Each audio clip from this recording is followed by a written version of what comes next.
Y'all come on in, top off your coffees. It's 9:15, which is a rough general suggestion as to when this class might begin, but we're going to start pretty soon. Come on in, find a spot. Are we online, Sam? Are we? Okay, we'll find it.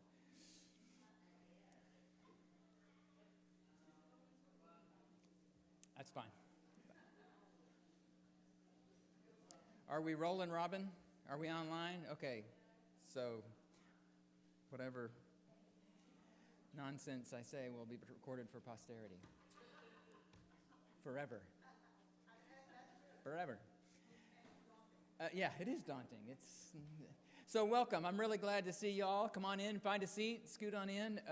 I'm thrilled to be welcoming Mitzi Miner back to Calvary.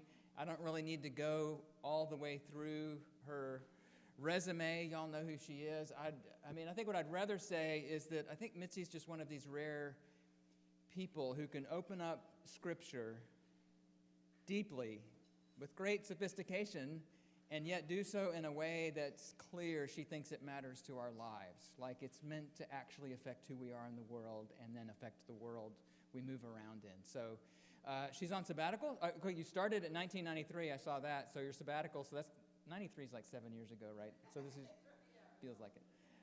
But Mitzi's on sabbatical right now, and so she's maybe you're breaking sabbatical to go teach a little bit. Welcome.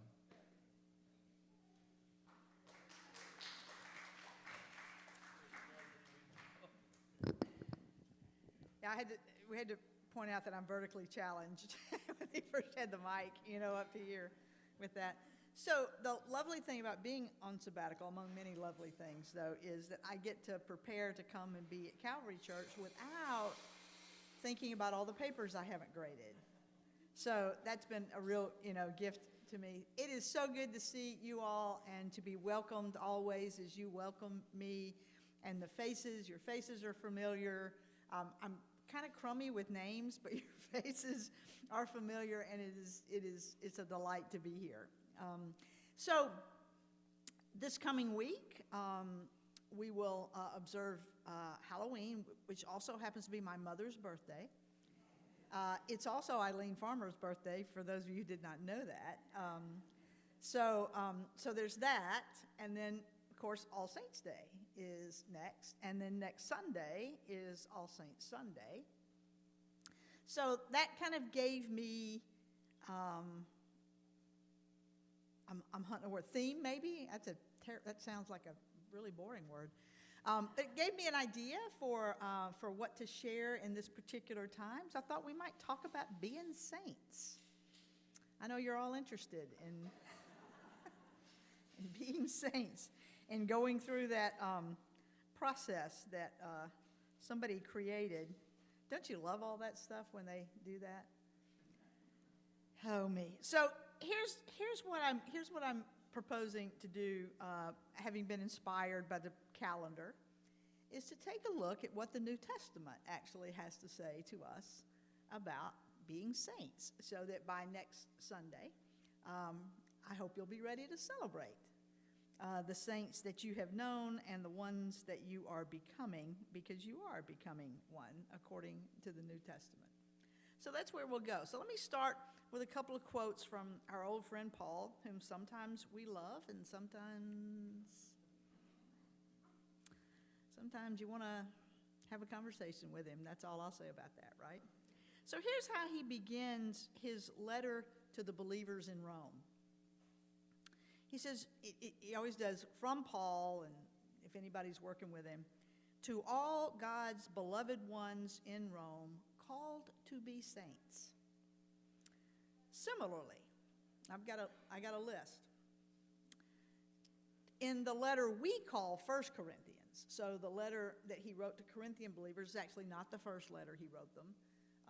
He mentions in that letter another one, but it's our 1 Corinthians. He says this, to the ecclesia of God. Ecclesia is usually simply translated as church, but when we do that, we lose something because we read church and just go right on with it, right?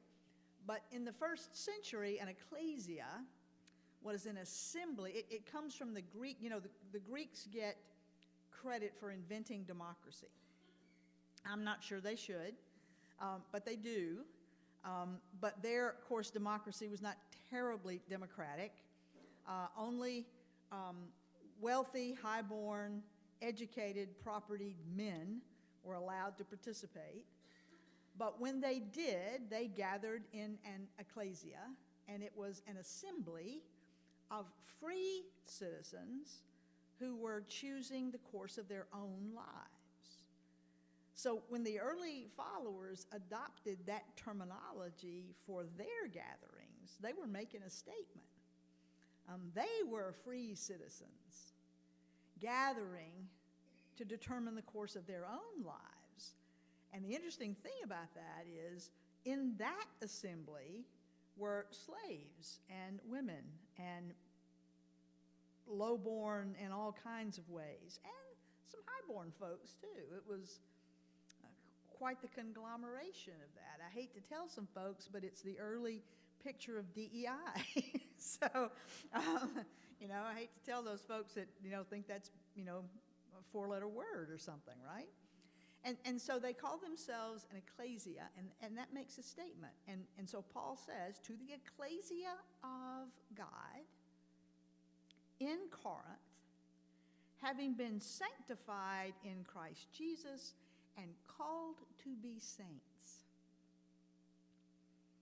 Or we could turn to the letter to the Philippian believers, where Paul addresses the letter to the saints who are in Philippi. That's just kind of simple and straightforward, right? In Ephesus, the letter to the Ephesian believers, to the saints who are in Ephesus and faithful in Christ Jesus. Or you're getting the idea, right? Also in the letter to the Colossians, to the saints who are in Colossae. So notice what's happening. Paul is calling believers generally saints, which is very different than how we use the term, right? We've made saint into sort of a superstar of faith. They really ought to have halos, right?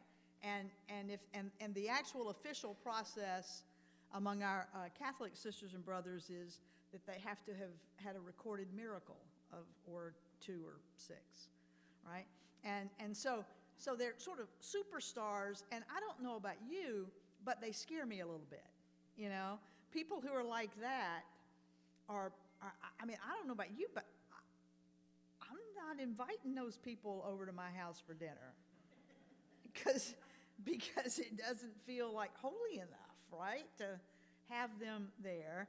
That's sort of what we've done with the idea of saint, but that is not at all what Paul is doing, or the rest of the New Testament, I might add, with the idea of saint. So, as we prepare to mark All Saints' Day on Friday and All Saints' Sunday next Sunday, I thought we ought to take a look at what it is that Paul and other writers in the New Testament might want us to know about what it means to be saints, so that hopefully we would want to invite a few to dinner and not be sort of terrified by that idea. So let me start with a little Greek lesson for today. I know you're all excited about that. Okay? The Greek word that is translated as saint is the word hagios. If you're interested, you would spell that Hagios. Okay? And that's the noun form of that, hagios, that is almost always translated as saint, as we just saw. It's sometimes people will translate it as holy ones.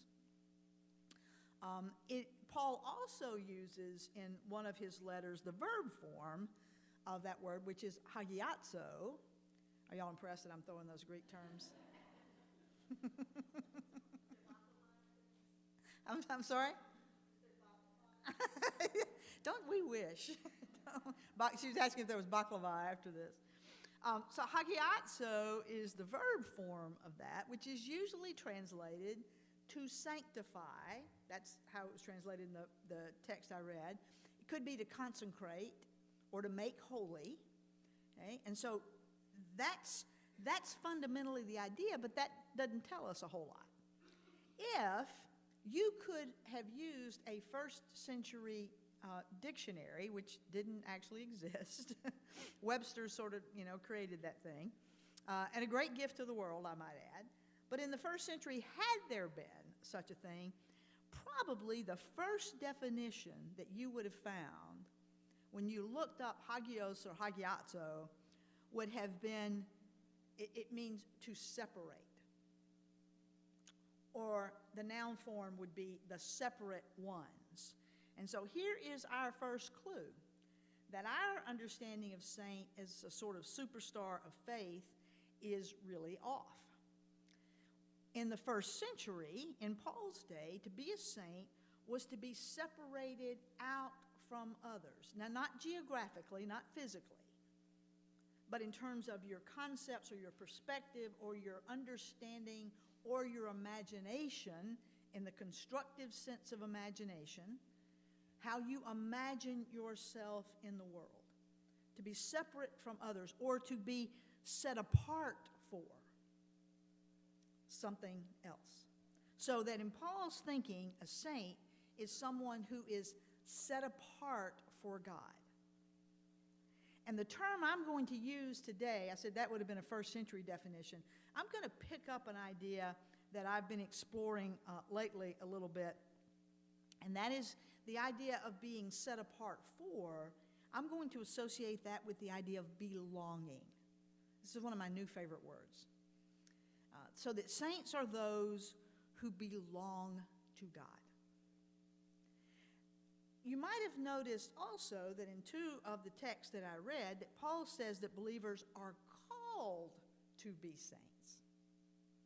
Again, it's not just people like Scott and Catherine and Paul who have calling. All of us are called by God to whatever it is God needs us to do in the world, and included in that call is a call to be saints. So therefore, a call to belong to God. So here's the good news, or part of the good news, I should say, for today. Being a saint is not about being spiritually excellent, morally perfect, super wise, and capable of loving everyone all the time, everywhere, in all circumstances. Thanks be to God, I might add. But Paul understood that all believers are called to be saints, which means all believers are called to belong to God. All right, good, right? So what does that mean? I'm so glad you asked. So I want to start with this idea of belonging. I said I've gotten intrigued with that in recent days, more than days. Theologian Willie Jennings, who teaches at Duke Divinity School, is the one who first brought this word and its power and its potential to my attention. And because of what he has done, I've come to associate that idea of belonging to the New Testament idea of being a saint. Here's what he says. Well, before I do that, I want to give an example of that, which just kind of makes me chuckle. So I have a niece who has 3 small children. Luke is 10, which boggles my mind. I don't know when he turned 10, because like 2 weeks ago he was 3, and so that's, I see a lot of heads nodding. But she has 3 kids. Luke is 10, Annie Grace is 8, maybe 9. Lily is 5. Lily's the pistol in the group. But my niece and her husband made some, shall we say, iffy financial decisions over the last 3 or 4 years. And a result of that was they went through a stretch when they weren't making ends meet. And, that's terrifying.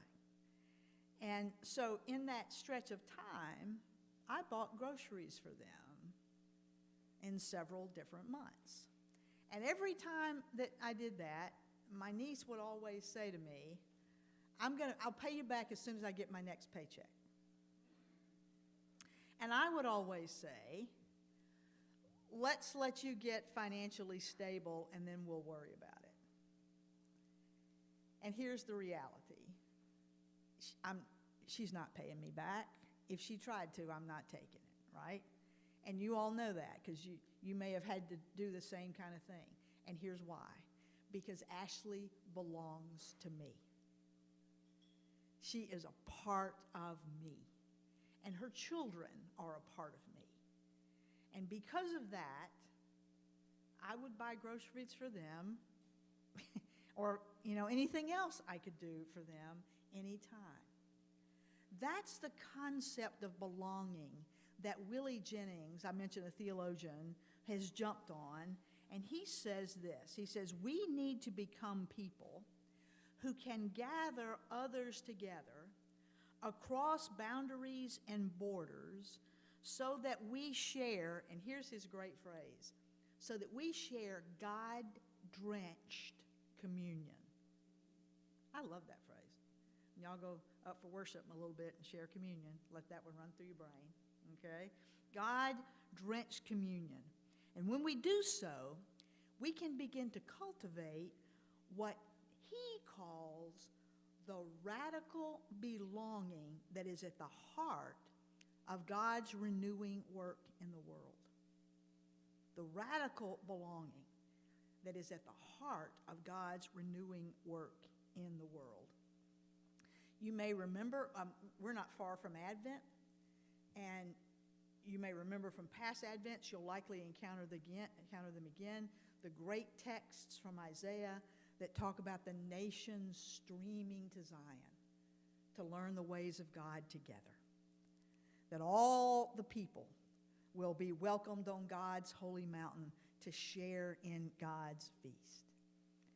And we have, in my experience at least in church, we've not paid enough attention to that all nations, all people, because those are also the texts that tell us about the wolf lying down with the lamb or beating our swords into plowshares. When we understand each other, and by each other I mean every other, as beloved children of God, when we are beloved children of God together, we have a chance to experience God's peace. We have a chance to beat our swords into plowshares. But as long as what we encounter is an enemy, or somebody to be afraid of, or somebody to not trust, or whatever else we do, we don't get there. We're never going to experience God's peace.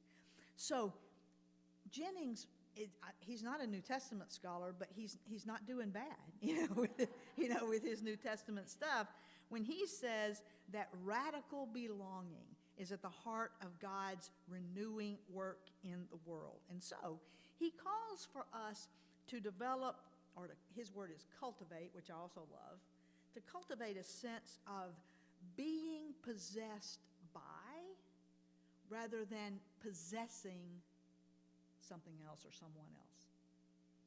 And our consumer culture teaches us to possess,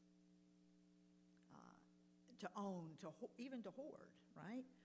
And he says, what if we change our thinking to the idea of being possessed by, so that we imagine ourselves as being possessed by God and by God's people, which means that we belong to God and to God's people.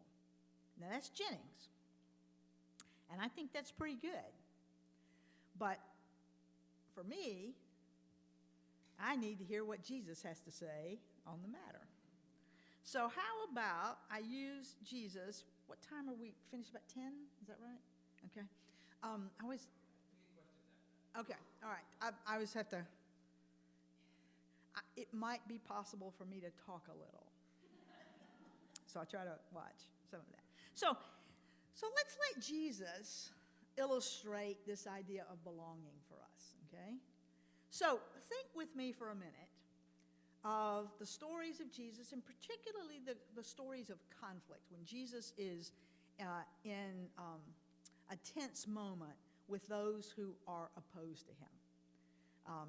Whether it's, a miracle that he's done, or hanging out with the wrong people, or whatever it may be. Think of those moments when you may have a favorite one of those stories. And the thing I want you to notice as you think of those stories is how he does not initiate those. You ever notice that? Jesus does not go up to the authorities hanging out, whether it's Galilee or later in Jerusalem, and say to them, "You are so wrong. You are so wrong that the magnitude of your wrongness cannot even be calculated. You are so wrong that God is coming down on you like everything you can ever imagine and then more." He doesn't do that. He does not go to the authorities and say, "You have screwed up." Nor does he organize people to do protests. He lives in an authoritarian culture. Protests are not going to matter. That only matters if people have to pay attention to your vote. Just saying. Right? And so in that setting, in a setting like that, you can protest and you try to get the attention of people who make the rules and laws so they'll change them. But if you're authoritarian, that's not happening. So Jesus doesn't bother. What he does is he simply goes about his time and energy and living as if he belonged to a different kingdom. He simply lived as if he was not part of the Roman Empire. And therefore, Rome's rules, Rome's laws for that matter, but even Rome's order, Rome's cultural dynamics, Rome's rules simply did not apply to him. So he ignored them. Because, why wouldn't he? I'm not part of this. I don't belong here. I belong here. Now, let's talk about how that played out. So I know I've said before, and here I am again, talking about the way that Rome ordered the first century world as a hierarchy, where the very few at the top, I think I've told you before that at the seminary, they all say they can tell when I've been in a classroom because inevitably there is a pyramid drawn on the whiteboard. And I leave them. I don't erase them. I erase other things, but I always leave that up. That's gotten to be a thing now at the seminary, right? But I do that because, and then, by the way, I always have some smart aleck student who says, "That's not a pyramid, that's a triangle." Whatever, right? But you get the point, right? So if you think about it like that, if you think about it as a triangle or a pyramid, take your pick, you end up with the very few at the top who rule the world for everybody else. And that's intentional on the part of Rome, because of course, Caesar and his buds are the very few at the top, until somebody knocks him out, right? That's also the way authoritarian regimes work. But it's the very few at the top rule the world for everybody else, and then everybody else is evaluated and ranked and put on that pyramid. And then once they've been evaluated and ranked and put on that pyramid, then what happens inevitably is groups begin to look around and see who is a threat to their place. If I've got a little bit of status and you don't, I have to be afraid of you, because you are going to want to push me aside so you can move up. And of course, the other piece is, who's just above me that I need to go after? And I shouldn't be saying me, it's more us, because first century world is really group oriented. And so it creates a situation where once groups are ranked and evaluated, then they are pitted against each other And it inevitably creates a world of relationships that are competitive. Because, the higher you get, the fewer positions there are, fewer opportunities there are. So, the relationships among groups as well as individuals, but we're talking groups at the moment, is competitive. It's comparative. Are you above me, so I need to try to climb past? Are you below me, so I need to be afraid of how you're trying to climb past me? So competitive, comparative, and of course, adversarial. Does that sound vaguely familiar? Yeah, like Rome didn't invent it, and it didn't go away when the Roman Empire died. But this is how Rome operated, and it served Rome's interests really well. Because if groups toward the lower part of the pyramid were pitted against each other and were competing with each other and were afraid of each other, and of course, you know what happens after a while when you've got that kind of dynamic, then you begin to hate each other.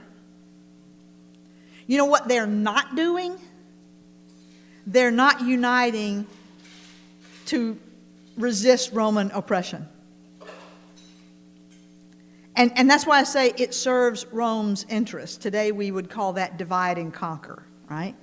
And so it serves Rome's interests.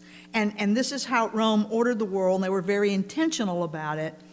And one of the ways that they most clearly demonstrated their order was in their rules for table practices. You only eat with people like yourself. So men ate with men, women ate with women, highborn folks, and by the way, even among highborn folks, it was gender divided, okay?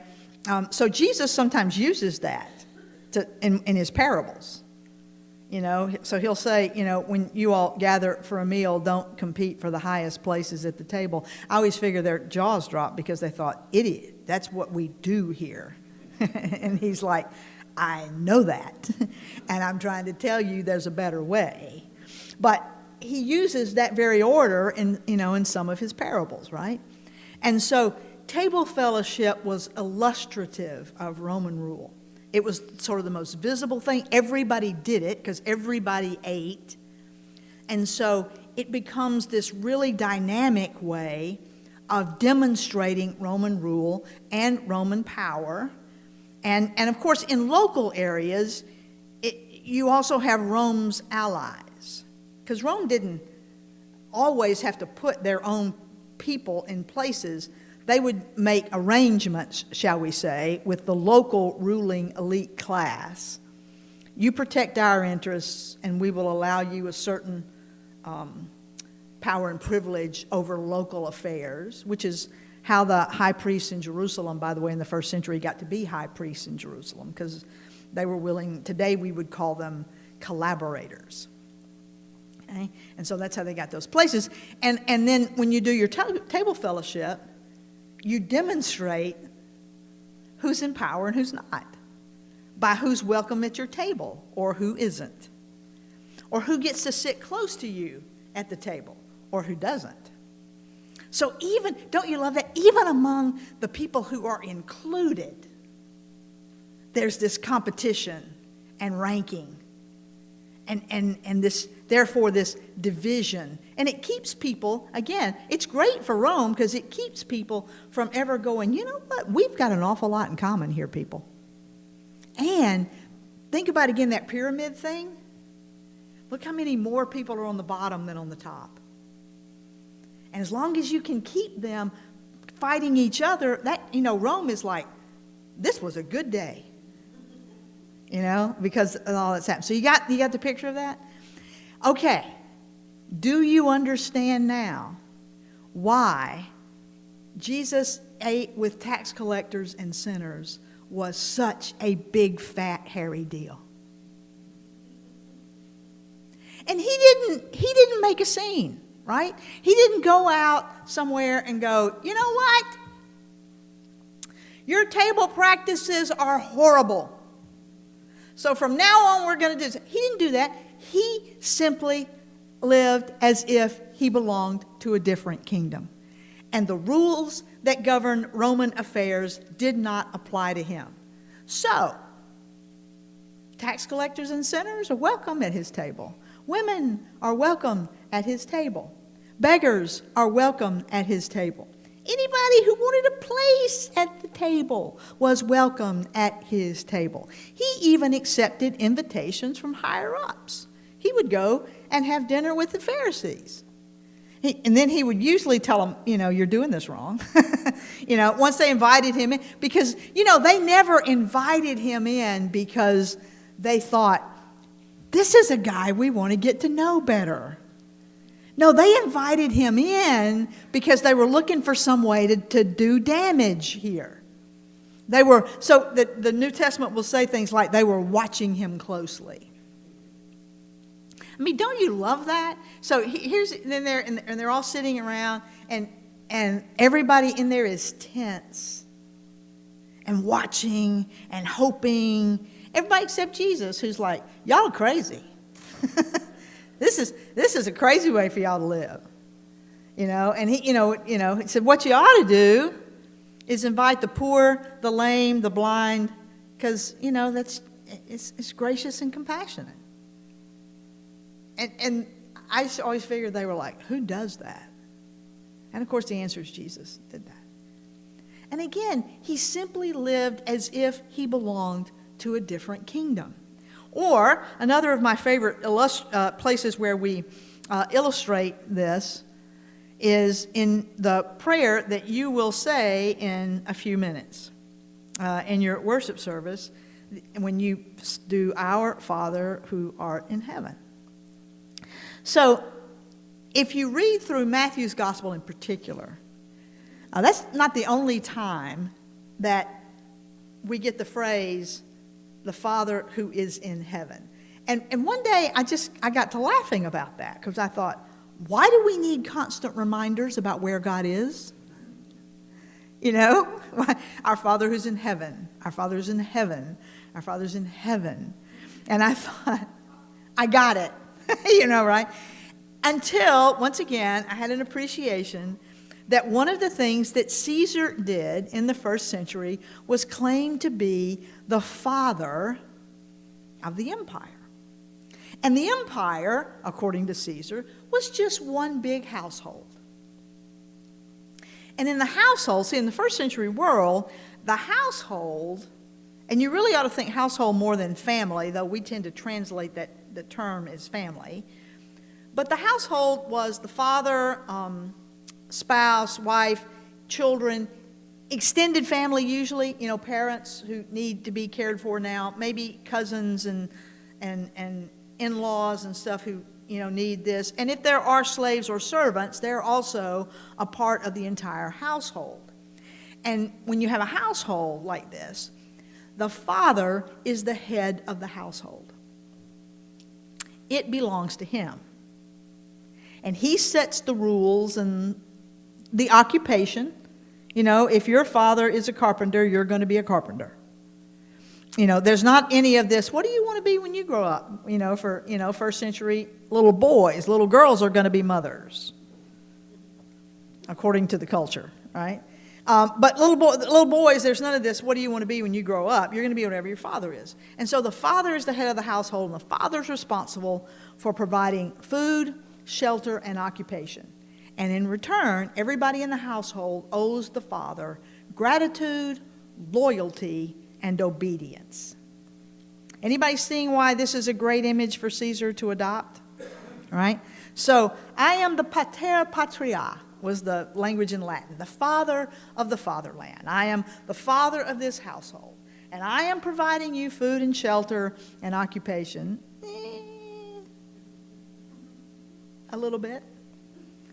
And in return, you owe me gratitude, loyalty, and obedience. So, when Jesus continues to insist on praying to our Father who's in heaven, or talking about our Father who is in heaven, it is not that we need to be reminded where God is. What he is saying is, I belong to this Father, not to this one. I do not belong to the Father who is in Rome.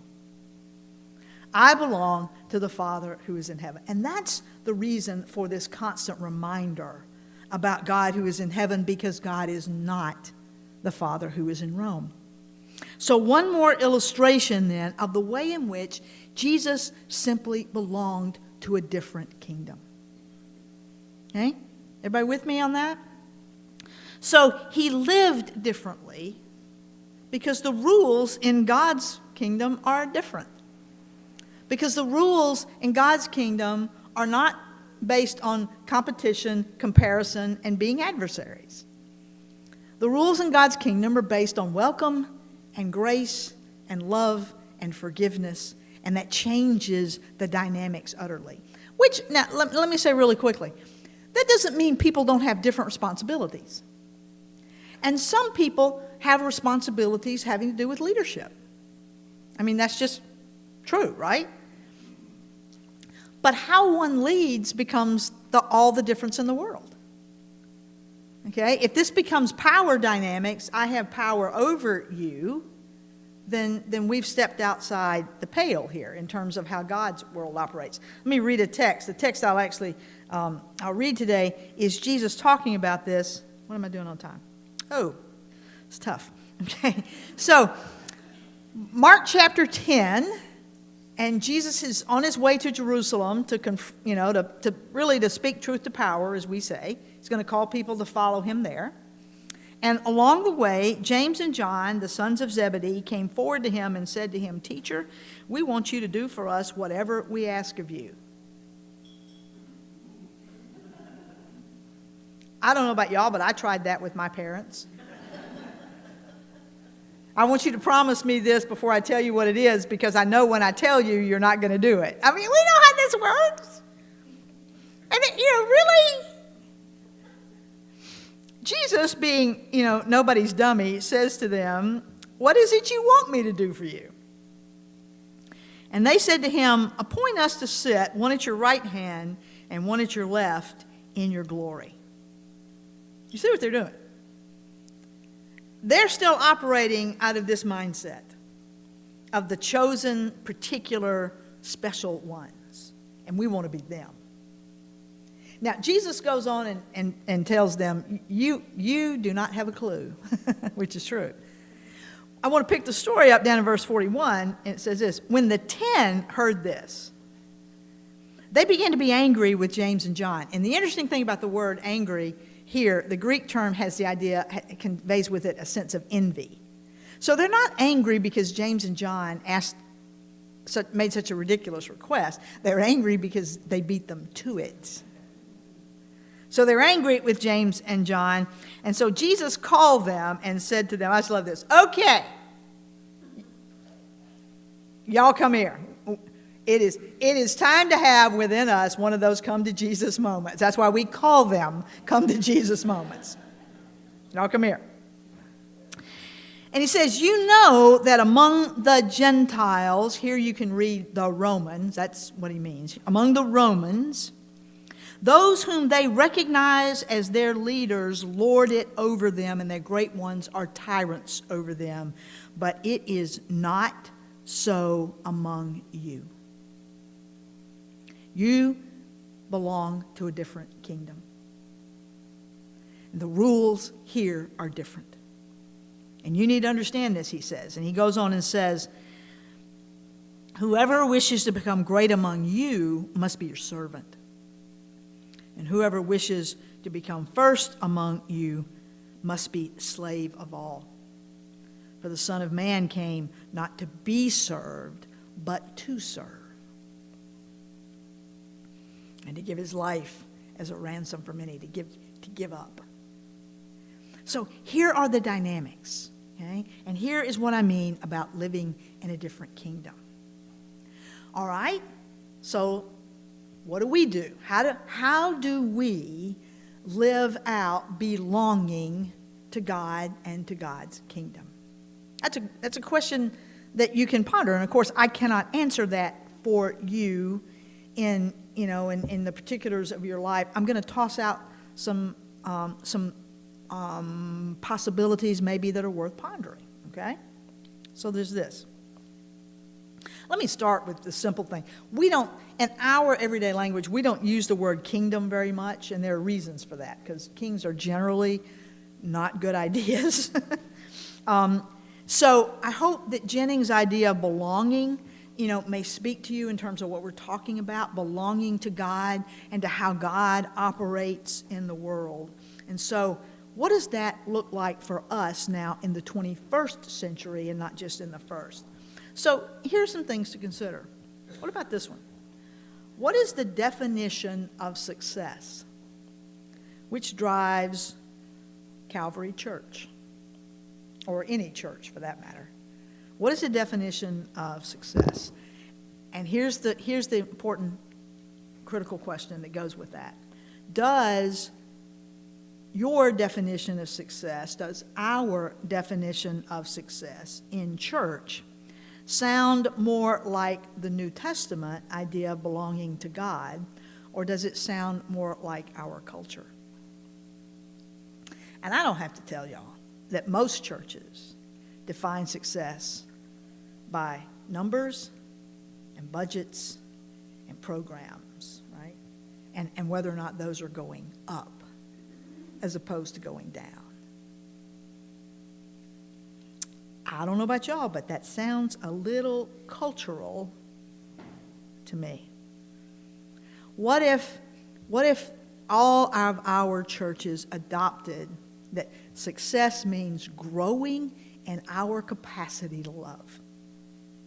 What if we could actually do that? Growing in our capacity to love. Here's another one. How do we deal with conflict in our communities of faith? I'm just sure Calvary has none. So and none in your history or any of that stuff. One of the things I tell my students all the time is, I hope your church community isn't in conflict at the moment, but if it isn't, thanks be to God, but it will be. And it has been. And you know why? Because it's made up of human beings. And I don't know about y'all, but the minute that conflict sort of surfaces for me, I can become a different person.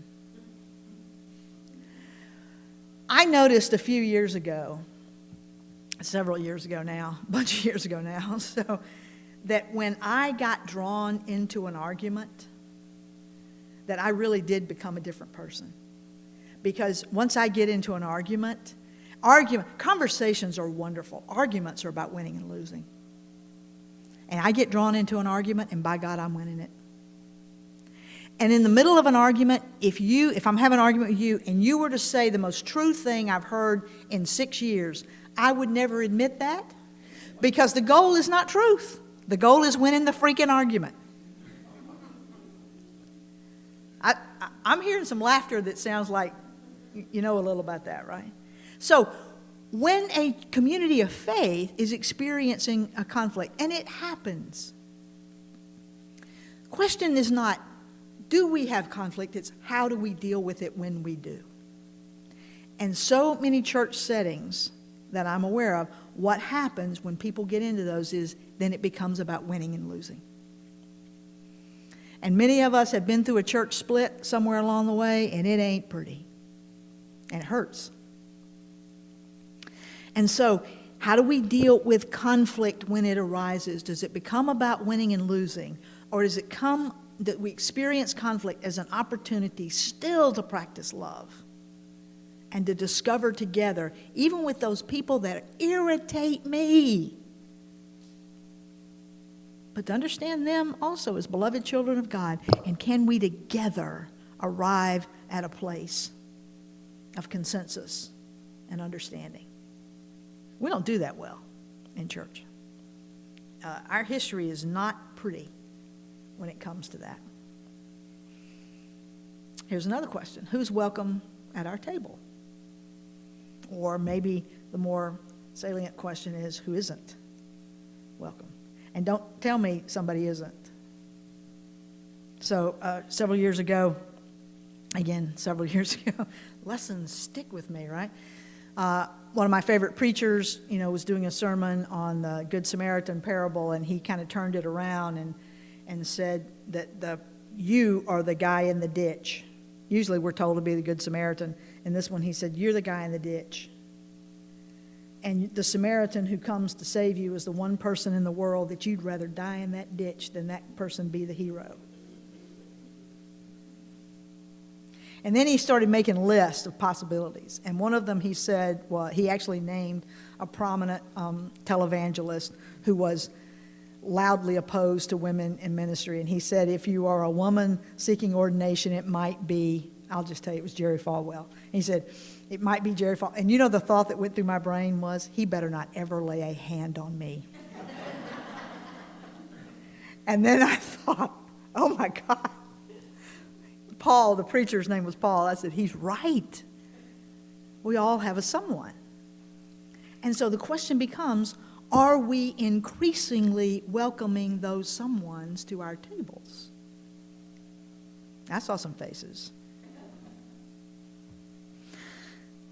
Are we able to forgive ourselves when we fail along this journey toward greater belonging to God? Are we able to give as much grace to ourselves as we are very often able to give to others? Okay, y'all ain't laughing on that one. I'm just saying, right? I've known so many Christians. I ought to know better. I've been taught better. God expects more of me. And just a complete inability to receive that grace for oneself. I had to say to a friend, again, a few years ago, you know, you're not that special. There's not a different set of rules that apply to you that don't apply to the rest of us. But what if we are folks for whom grace means grace, everybody, including ourselves? Those are just some examples of ways in the 21st century that we can be asking ourselves if we indeed belong to God and to God's renewing work in the world. All Saints' Day is coming. And it's not just for all the saints who from their labors rest, though thanks be to God for them. But what about you? And what about Calvary Church? What about being saints? Okay, so you want to hit me with some questions?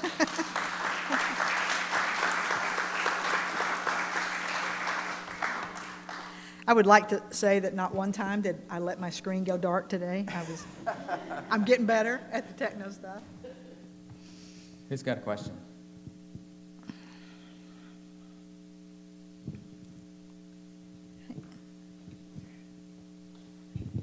This is just a comment about saints. I admire our African American Christians who call everyone a saint. Yeah, right, yeah. The term, I would love for us to reclaim, you heard that, and it's not just African American, some other contexts do as well. Reclaiming the term saint from the superhero idea to this sense of we're all called to this, and again, in the sense of belonging to God would be, I think, a real benefit, for all of us. Again, what if we, every time we encounter somebody, there's another saint of God? Change how you move through the world, I think, right? Yeah, maybe. Good. I loved your story about your niece because it kind of anchored it in two realms. One is you can point to a family tree and just Right. objectively say, we're connected, but where it landed was something else, right? A deeper, just a sense of belonging. Yes, I hope so. How Right. are they are there ways that those two things, like, does the church go back and forth between what do you actually feel in your bones you belong to, and here's a structure I can also help you. I don't know, it could probably go wrong that way too. I don't know. Thoughts on that? Well, maybe it can go wrong, but holding those two things together, I think, would be a really potentially meaningful sense of connection to us. I mean, we all say that we are connected in church. By the way, if you understand this idea of belonging, we probably shouldn't be surprised that the first believers adopted family language to talk about their community. They called each other brothers and sisters, as we will often do. The problem for us is it's often just language now. It's just stuff we say, as opposed to recognizing what that could mean for us. But to cultivate that sense of, boy, I got to let y'all go to church, so I'm not going to do another whole lesson on that. But a sense of how it is we imagine ourselves together with one another, how we imagine ourselves as belonging to. So yes, the structures are thus, but giving life to those. Because you all know that once we have done something for a long time, it becomes old hat, like calling one another brothers and sisters. You know, but if we can hold in our imaginations, the constructive part of our imaginations, what that could entail. What does it mean to be connected, to belong to one another? As if we were family, as if you are like my niece. So that if you need groceries, I can do that. I can't do a lot of things, but I can do that, right? So it is both, I think, the structural part, but not losing, and that's a challenge for us. You know, the language can become so old and familiar that it doesn't speak anymore. And we have to really challenge ourselves. Yeah, Catherine? Yeah. I think that is exactly why it's so helpful for you to bring to us the sense of belonging to the kingdom as a definition for saint, because it does re-infuse very familiar language that we can sing and literally sing in our heads. Right. You know, sing a song of saints to God. But like, so I want to say thank you for that new understanding of a very old word that's just the same, but is fresh. So thank you. Well, I'm glad. Yeah, Mimsy, he's coming around with the...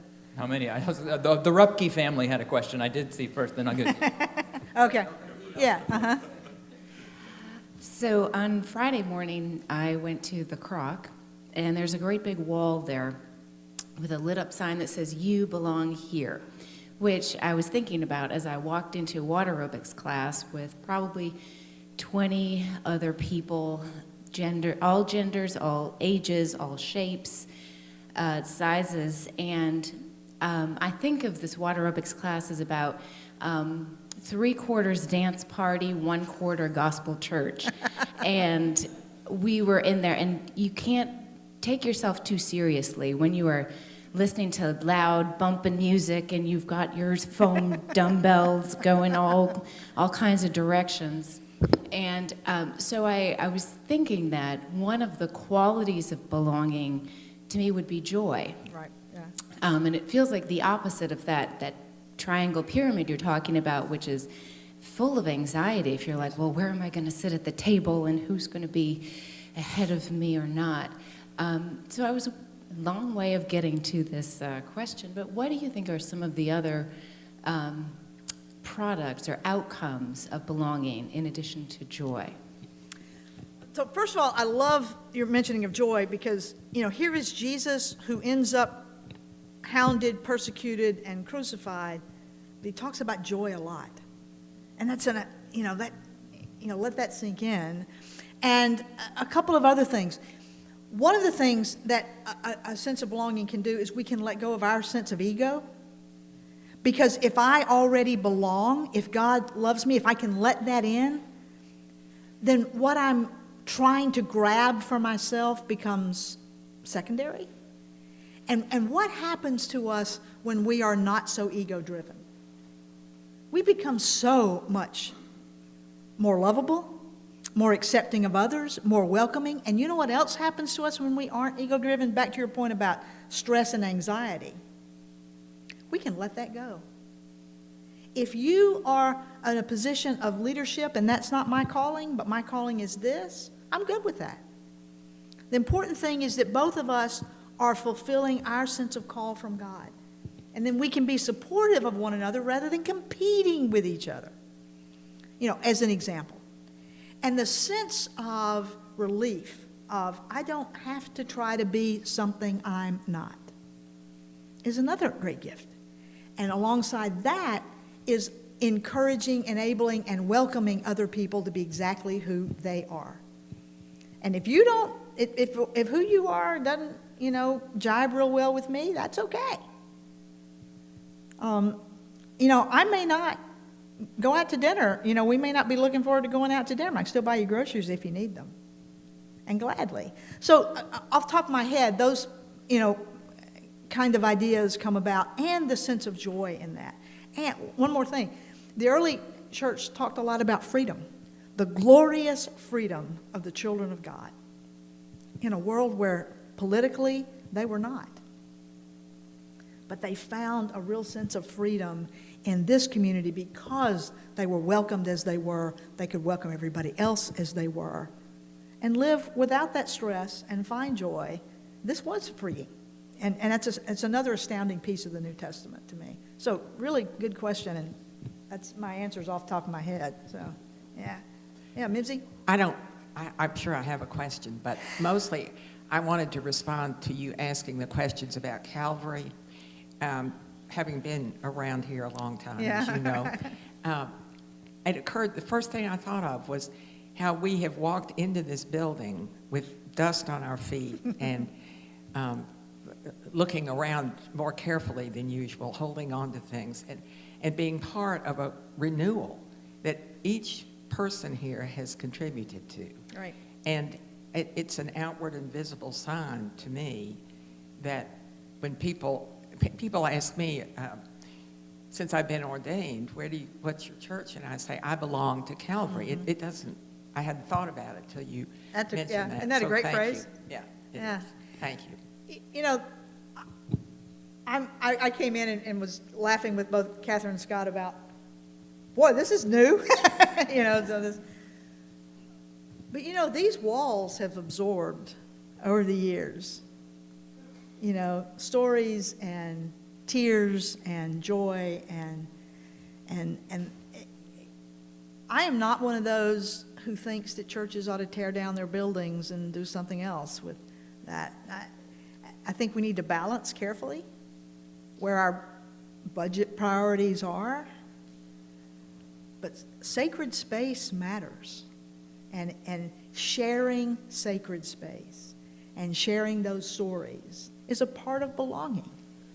And so I hope all this is going to end up enabling this sacred space to feel ever more sacred for all of you. So, yeah, good. Well, since you threw me that softball, we'll close with, part of it is if you came to the front of this church and had no mobility issues and you had to go around to the back and around Right. find your way, it doesn't suggest you belong here. Yeah, right. That's, yeah. Many people made it in anyway, but I Yeah. love couching that in belonging. It's probably a really helpful thing for us as we talk Yeah, about I'm glad. what matters. I'm glad. So. Thank you. Thank you.